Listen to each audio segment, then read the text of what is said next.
السلام علیکم۔ میں امید کرتی ہوں کہ آپ سب خیریت سے ہوں گے۔ ڈیئر اسٹوڈنٹس، ہم اس سیمسٹر میں مغربی اور مشرقی ادبی تحریکوں پر بات کریں گے۔ ہم کسی بھی تحریک پر بات کرنے سے پہلے تحریک کی ماہیت، معنویت، ارتقاء اور زوال کے عوامل پر مختصراً بات کریں گے۔ تاریخ عالم میں معاشرے کو حرکت میں لانے اور تحریک پیدا کرنے کا یہ فریضہ ابتدا میں جادوگروں اور پنڈتوں نے ادا کیا، اور جب انسان کا شعور زیادہ پختہ ہو گیا تو یہ اہم کام پیغمبروں، صوفیوں، فلسفیوں، ادیبوں، سیاستدانوں اور سائنسدانوں نے سر انجام دیا۔ سوال یہ پیدا ہوتا ہے کہ وہ کون سا بنیادی محرک ہے جو انسان کو اس بات پر آمادہ کرتا ہے کہ وہ جمود کو توڑے اور روشنی کی ایک انوکھی دنیا کو وجود میں لانے کا مقدس فریضہ سر انجام دے۔ اس حوالے سے دیکھیں تو زیادہ اہمیت انسانی فطرت کی اس خصوصیت کو حاصل ہے جس کے تحت انسان زیادہ لمبے عرصے تک یکسانیت اور یک رنگی کو قبول نہیں کر سکتا، اور اس کے داخل میں تغیر کی آرزو خود بخود کلبلانے لگتی ہے، یعنی انسان تبدیلی چاہتا ہے۔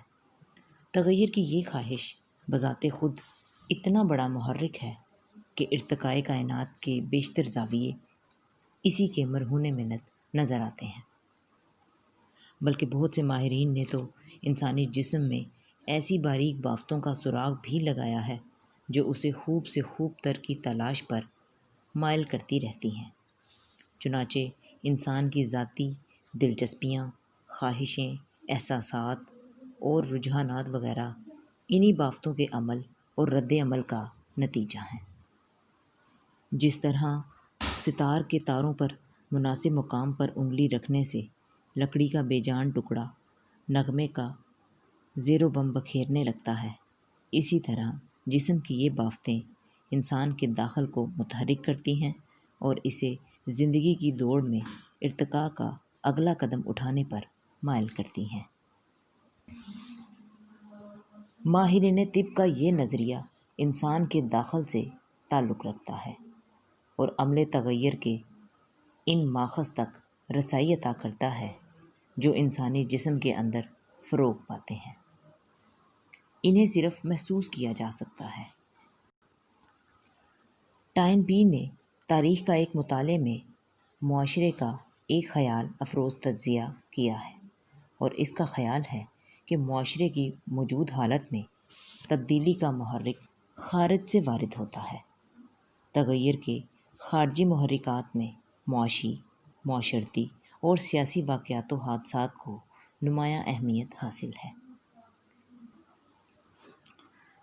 تغیر کی یہ خواہش اگر ایک عام فرد تک محدود رہے تو اسے زیادہ اہم نہیں سمجھا جاتا، تاہم اگر اس خواہش کی تکرار لاشعوری طور پر ادبا اور شعراء کی تخلیقات میں بھی ہونے لگے تو اسے بالعموم رجحان کا نام دیا جاتا ہے۔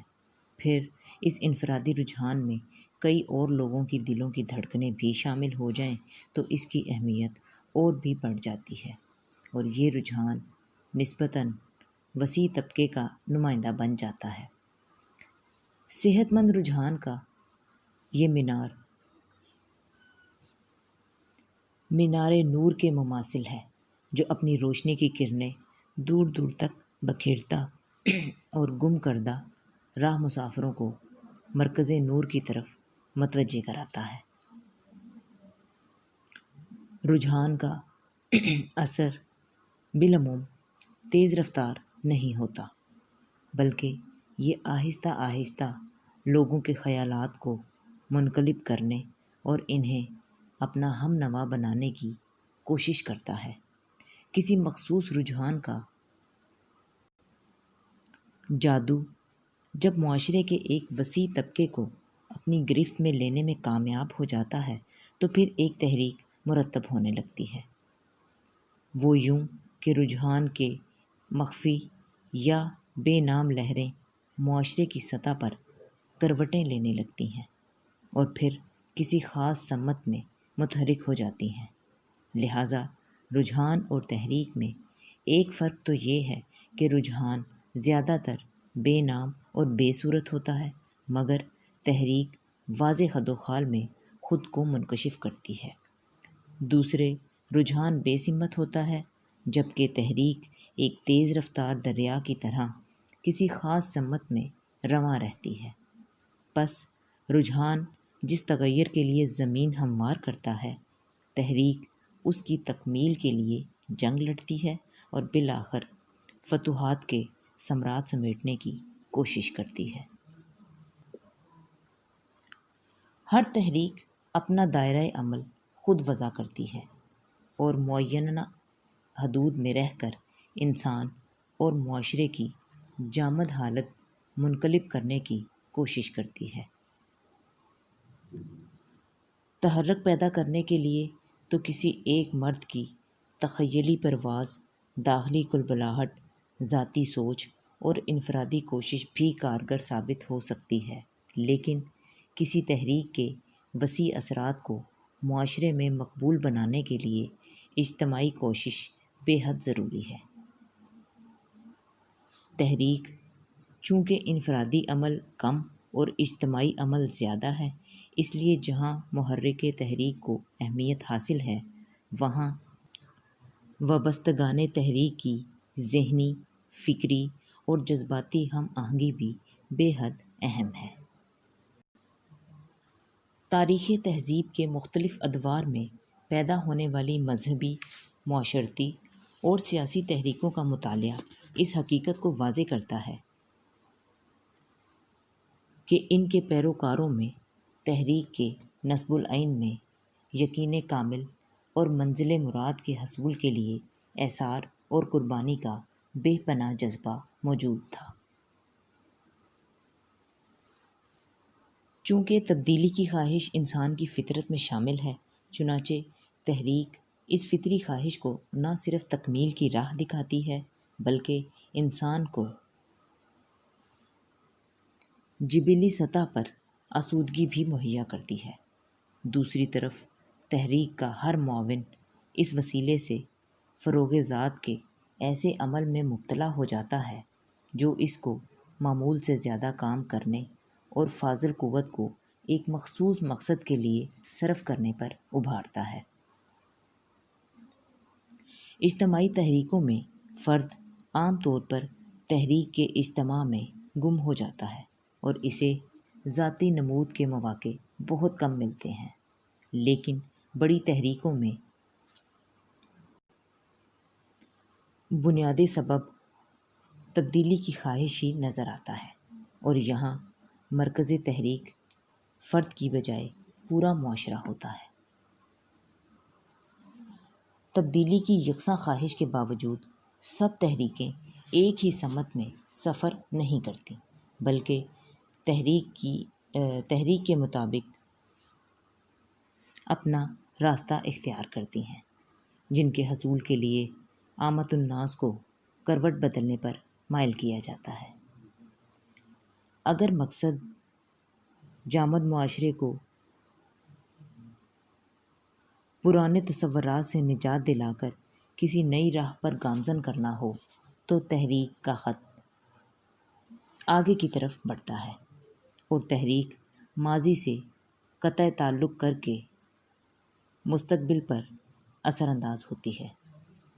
اس صورت میں بالعموم پرانی روایت شکستہ ہو جاتی ہے اور تحریک کسی نئی روایت کو جنم دینے اور اسے وسیع پیمانے پر مقبول بنانے کی کوشش کرتی ہے۔ دوسری طرف مقصد اگر صرف معاشرے کی تطہیر اور موجودگی علائشوں کو دور کرنا ہو تو تحریک کا خط عمل پیچھے کی طرف لوٹتا ہے۔ اس صورت میں مسرت اور شادمانی کے کسی سابقہ دور کی تجدید ہوتی ہے، عظمت اور وقار کا کوئی سنہری زمانہ دوبارہ جنم لیتا ہے اور یوں زمانہ حال اپنا رشتہ ماضی کے ساتھ استوار کرتا ہے۔ اس صورت میں مسرت سابقہ آزمودہ روایت کے ٹوٹے ہوئے ضابطوں پر دوبارہ عمل کیا جاتا ہے۔ جہت کے اعتبار سے اول الذکر تحریک ترقی کی طرف قدم بڑھاتی ہے اور مؤخر الذکر تحریک احیاء اور تجدید کے لیے کوشاں ہوتی ہے۔ دونوں صورتوں میں تحریک موجود کی قلب ماہیت کرتی ہے اور مقصد کے حصول کے ساتھ ہی تحریک کی کامیابی کا ایک دور مکمل ہو جاتا ہے۔ یہی وہ نازک مقام ہے جہاں بیشتر تحریکیں متحرک رہنے یا نصب العین متعین کرنے کے بجائے گزشتہ جدوجہد کے ثمرات سمیٹنے میں مصروف ہو جاتی ہیں۔ چنانچہ یہ صورت حال اگر زیادہ دیر تک قائم رہے تو معاشرے پر ایک مرتبہ پھر جمود طاری ہو جاتا ہے اور کسی نئی تحریک کا وجود مرتب ہونے لگتا ہے۔ دوسری طرف اس مرحلہ پر اگر تحریک کسی نئے لائحہ عمل کو بروئے کار لے آئے تو تحریک کو نیا ولولہ ملتا ہے۔ کسی تحریک کی کامیابی میں متعلقین تحریک کی تعداد ایک اہم کردار ادا کرتی ہے،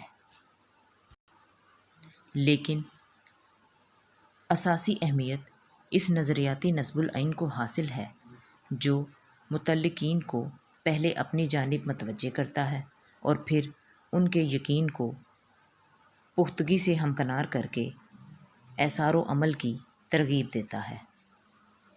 نظریاتی اساس کمزور ہو تو ہم خیال لوگوں کی ایک کثیر تعداد جمع کر لینے کے باوجود تحریک زیادہ طویل عرصے تک زندہ نہیں رہ سکتی۔ دوسری طرف تحریک اگر مادی منفعت کی ضامن ہو تو مفاد پسند لوگوں کی یلغار اسے کمزور بنا ڈالتی ہے۔ سیاسی اور معاشرتی تحریکوں کا دائرہ عمل زمانی اعتبار سے نسبتاً محدود ہوتا ہے اور پیش منظر بدلتے ہی تحریکیں اپنی قدر و قیمت کھو بیٹھتی ہیں۔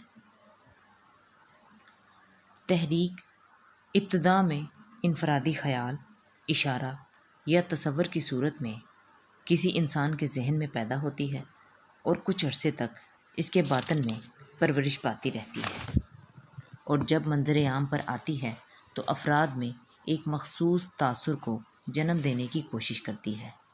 یہ تاثر اگر مثبت ہو تو اس تصور کے بارے میں ہمدردی کا جذبہ پیدا ہونے لگتا ہے، اور اگر تاثر منفی ہو تو اس کے خلاف جلد یا بدیر رد عمل شروع ہو جاتا ہے۔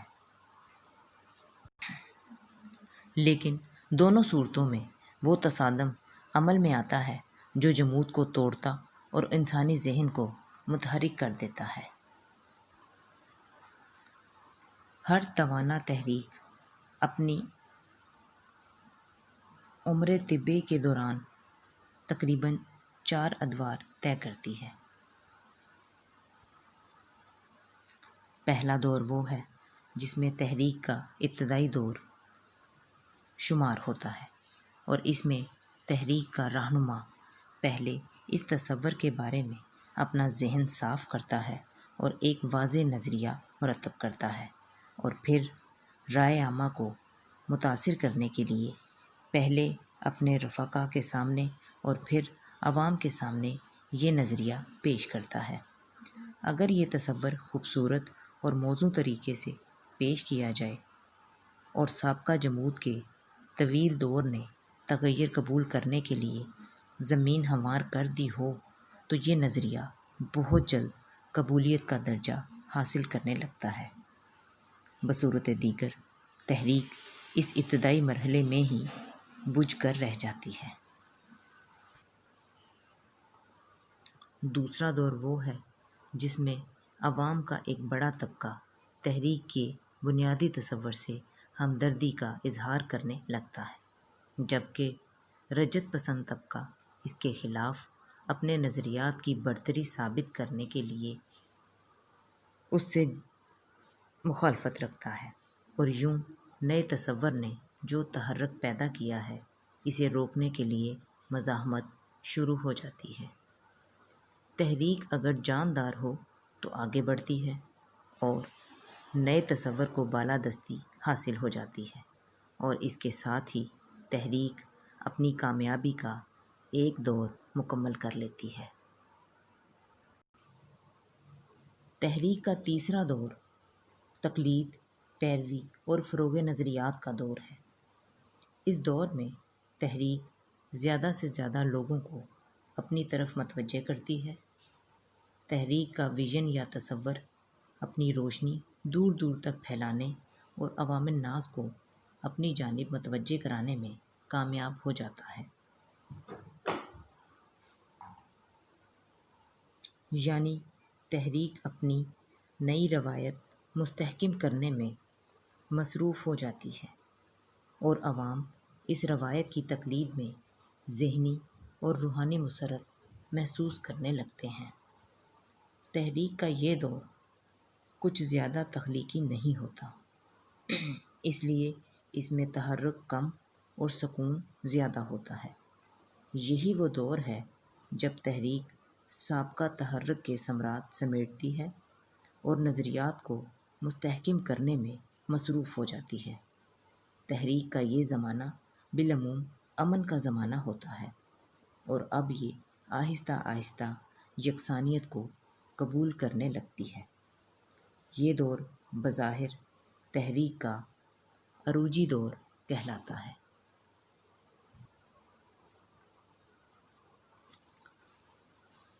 تحریک کا چوتھا دور زوال کا دور کہلاتا ہے۔ یک رنگی اور جمود کی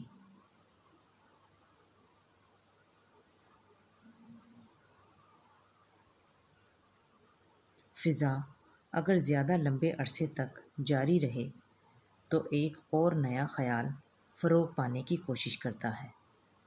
پرانی تحریک اس نئے تصور سے متصادم ہوتی ہے اور بالآخر اگر نیا تصور توانا ہو تو ایک نئی تحریک کا پیش خیمہ بن جاتا ہے، اور پرانی تحریک اپنی عمر ختم کر کے اپنے نقوش زمانہ کے سپرد کر دیتی ہے۔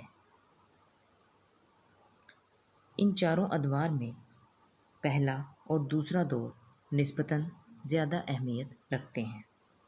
ان ادوار میں تحریک کا بنیادی محرک پیدا ہوتا ہے اور برتری حاصل کرنے کے لیے معاصر خیالات سے متصادم ہو جاتا ہے۔ ڈیئر اسٹوڈنٹس، ہم نے اپنے آج کے اس لیکچر میں تحریک کی ماہیت، معنویت، ارتقاء اور زوال کے متعلق مختصراً بات کی ہے۔ ہم اپنے اگلے لیکچر میں باقاعدہ طور پر مغربی تحریک کے متعلق بات کریں گے۔ آپ سب کا بہت شکریہ۔ السلام علیکم۔